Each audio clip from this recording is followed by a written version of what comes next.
yan din po yung araw na 13 po ang ikakasal niya. Kaya pari mo muna ngayon si Mayor Sani. Kaya sabi mo niya, kung pwede, ako na daw muna pumalini at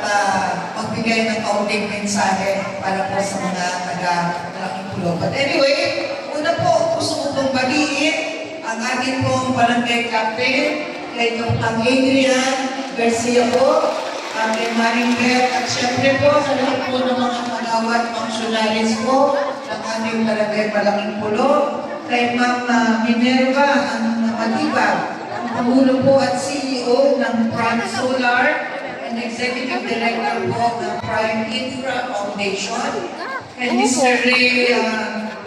Amorantes Jr., ang GM po ng Prime Solar Solutions, syempre po kay Miss Bernadette Tan, ang Senior Manager,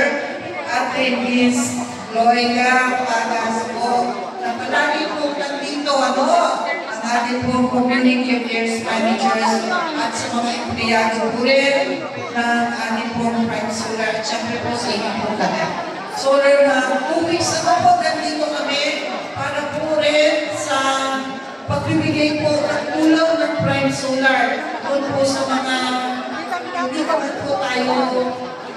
masyadong naapektuhan ng bagyong Juan. Pero